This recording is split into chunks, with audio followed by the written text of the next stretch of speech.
Kesempatan berikutnya diberikan kepada pasangan calon nomor 2 bertanya kepada pasangan calon nomor 3 dan 1. Pertanyaannya boleh sama, boleh berbeda. Waktunya 2 menit, dimulai dari sekarang. Terima kasih kepada moderator. Hari ini kita tahu bahwa APBN kita mengalami defisit 760 triliun. Ini menjadi sebuah fenomena besar. Kita harus tahu bahwa pemerintah daerah tidak boleh semena-mena, tidak boleh menempatkan, tidak boleh menjustifikasi pertumbuhan ekonomi kita di atas nasional. Kita tahu membangun sebuah sinergitas ini sangat penting bagi sebuah pembangunan yang berkelanjutan. Apa yang harus kita lakukan ke depan? Tidak lain bahwa pemerintah pusat, pemerintah provinsi, dan pemerintah kabupaten kota harus membangun sebuah sinergitas. Kita tahu bahwa pemerintah pusat untuk melakukan sebuah kebijakan moneter. Kita tahu pemerintah pusat untuk melakukan sebuah kebijakan fiskal. Pertanyaan yang saya tujukan kepada 01 dan 03. Bagaimana saudara kalau seandainya diperkenankan untuk menjadi seorang kepala daerah?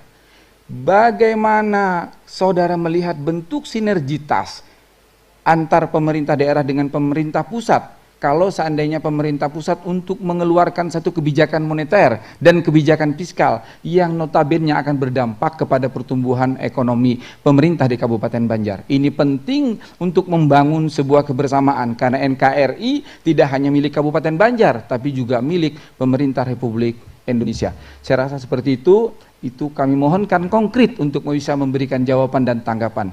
Terima kasih. Assalamualaikum warahmatullahi wabarakatuh. Masih ada waktu? Silakan ditambahkan. Cukup? Baik, silakan pasangan calon nomor 3 untuk menjawab. Waktunya 2 menit, dimulai dari sekarang. Terima kasih kepada moderator dan juga terima kasih kepada paslon urut 2. Kami menanggapi dalam hal ini permasalahan berbicara masalah pendapatan. Ada pendapatan asli daerah dan juga APBD dan APBN. Jadi saat ini mungkin kita sedang situasi yang kurang baik APBD kita. Karena apa sebabnya? Di tahun 2017 itu semasa kita tinggalkan 2019, APBD kita 1.900,9. Sekarang saya dengar itu hanya 18,3. Kalau tidak salah. Nah, kalau berbicara permasalahan tadi ada dana bagi hasil dari pusat, ada juga dari provinsi, dari hasil pajak dan ini. Ada juga dari royalti untuk pertambangan dan ini apa sebagainya. Tapi dalam hal ini mungkin di tahun yang sekarang ini kita minus dalam hal untuk bagi hasil itu. Dan juga di dalam hal perbelanjaan tadi ada 2 fungsi mungkin saya jawab dalam ini belanja pegawai dan belanja langsung dan tidak langsung. Nah untuk pembangunan apa sebagainya. Nah ini sangat riskan di Kabupaten Banjar. Nah bagaimana tadi kita untuk kiat-kiat untuk mencari dan dalam hal ini untuk menganukan masalah pendapatan asli daerah ini.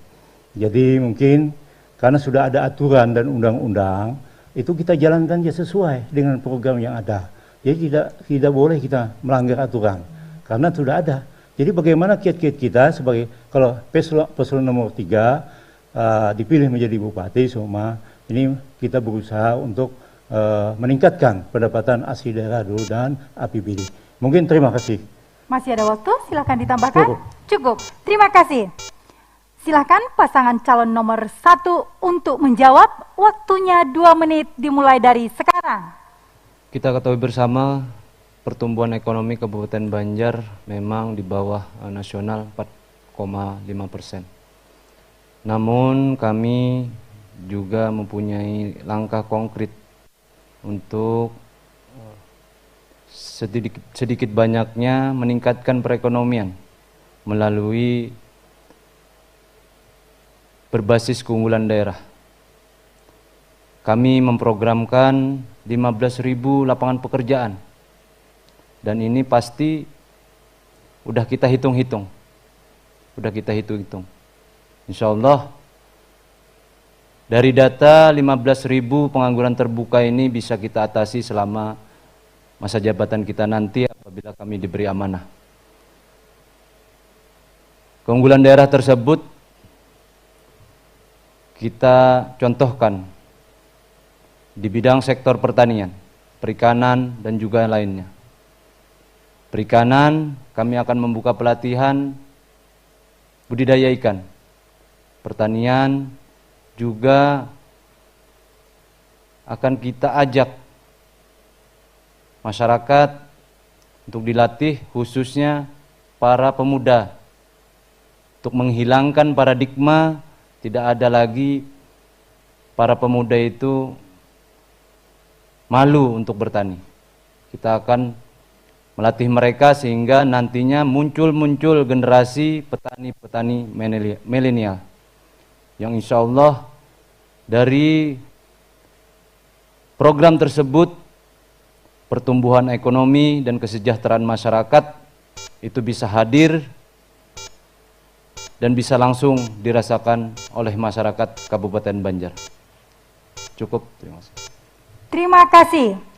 Silakan pasangan calon nomor 2 untuk memberikan tanggapan atas jawaban yang diberikan oleh pasangan calon 3 dan 1.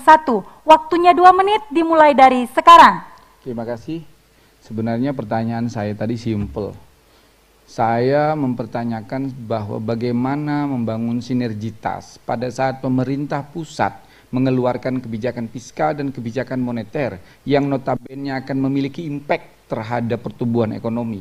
Jadi saya tidak mempertanyakan soal bagaimana postur APBD. Saya mempertanyakan soal bagaimana menempatkan pertumbuhan ekonomi itu pada saat pemerintah pusat menempatkan kebijakan-kebijakan tersebut. Tapi tidak ada masalah, saya akan coba nanti jelaskan. Yang kedua, dari paslon 1 saya melihat bahwa ada gerakan yang memang untuk membawa perekonomian ini mulai agak tumbuh. Akan tetapi konkretitasnya tidak terlalu terlihat. Maka saya akan coba bantu untuk memberikan jawaban pertama, untuk melihat bagaimana pertumbuhan ekonomi itu bisa bergerak. Satu, yang perlu harus kita ketahui bahwa pergerakan itu tidak mungkin dimulai dari atas. Kita harus membangun yang disebut dengan bagaimana menciptakan usaha mikro agar bisa menjadi sebuah usaha kecil, bagaimana usaha kecil bisa menjadi usaha menengah sampai kepada yang besar. Saya mengutip satu kalimat yang disampaikan oleh Pak JK. Keadilan akan bisa ditegakkan oleh sebuah negara besar, oleh sebuah daerah besar, kalau dia membangun bahwa pemerintah dengan pengusaha itu harus bersama-sama memikirkan bagaimana pemerintahan ke depan bisa jauh lebih baik. Ini artinya pemerintah harus friendly terhadap pengusaha-pengusaha. Begitu juga pengusaha harus melihat bagaimana pemerintah bisa mendapatkan masukan-masukan dana, dan ini akan menimbulkan pertumbuhan ekonomi akan menjadi lebih baik. Terima kasih. Masih ada waktu, silakan ditambahkan. Cukup. Terima kasih. Silakan pasangan calon nomor 3 untuk menanggapi balik. Waktunya 2 menit dimulai dari sekarang. Terima kasih pada paslon nomor 2. Jadi apa yang disampaikan mungkin paslon nomor 2 dalam hal ini untuk bisa mendapatkan bantuan maupun apa. Yang pertama, kalau kita paslon 3 menanggapi dalam hal ini, berarti kita harus bisa bekerja sama dengan pemerintah pusat dan juga swasta untuk masuk ke daerah Kabupaten Banjar, mungkin menanamkan saham apa sebagainya. Jadi itu harus kita permudah dalam masalah perizinan. Nah ini, kenapa? Sebabnya sektor di Kabupaten Banjar ini cukup bagus dalam hal ini, karena banyak yang menginginkan, mungkin banyak yang mau investasi ke Kabupaten Banjar dalam hal ini untuk menjalankan program pembangunan sama kayak mal apa sebagainya, mungkin pengusaha yang lain, karena luas wilayah kita tadi cukup hasilnya ya dikatakan nomor 3 setelah Kota Baru dan Tanah Bumbu. Jadi untuk sumber daya alam ini luar biasa tempat kita. Jadi kita hasilnya bagaimana untuk menggait orang-orang yang dari pusat atau pengusaha-pengusaha, dan juga kita buka dalam hal ini. Maka dalam hal ini kita harus bersinergi dengan provinsi dan juga dengan pemerintah yang dalam hal ini baik Kementerian kalau pembangunan PU atau Menteri Perdagangan dan juga yang lainnya. Nah, jadi kami menanggapi dalam hal ini apa yang disampaikan paslon nomor dua itu kami setuju dalam hal ini untuk memasukkan pengusaha-pengusaha mungkin saham. Waktu habis. Terima kasih. Terima kasih. Silakan pasangan calon nomor 1 untuk menanggapi balik. Waktunya 2 menit dimulai dari sekarang. Kita ketahui bersama tentu di dalam membangun bukan hanya pakai anggaran Kabupaten Banjar atau daerah. Kita juga perlu sinergi pemerintah provinsi dan juga pemerintah pusat. Tadi kita sampaikan program kita 15.000 membuka lapangan pekerjaan tentu bukan hanya kekuatan bersumber dari daerah. Kita akan juga berkoordinasi sehingga program visi dan misi kami pasangan manis bisa akan dijalankan. Tadi disampaikan usaha mikro dan akan menjadi kecil. Alhamdulillah Kabupaten Banjar ini UKM-nya sangat banyak. Dan kita ketahui bersama orangnya sangat mandiri. Untuk itu kami hadir dengan program memberikan permodalan dengan memberikan permudahan perizinan sehingga mikro ke kecil itu sangatlah mudah kalau ada modalnya, insya Allah mudah. Kita menghadirkan permodalan 0%, mungkin dari kecil itu bisa menjadi menengah dan juga nanti menjadi besar. Kita sangat setuju apa yang disampaikan oleh Paslon 2. Ketika kita berbicara pertumbuhan ekonomi, tentu kita harus hadir pemerintah daerah. Selama ini kita hanya bisa menyuruh, tetapi juga kita harus membina dan juga mencarikan bagaimana menawarkan, bagaimana promosi penjualan tersebut. Mudah-mudahan dari pertanyaan apa yang disampaikan Paslon 2 ini menjadi semangat kita para paslon sehingga nantinya kita semua bisa membangkitkan pertumbuhan ekonomi yang baik. Waktu habis. Terima kasih.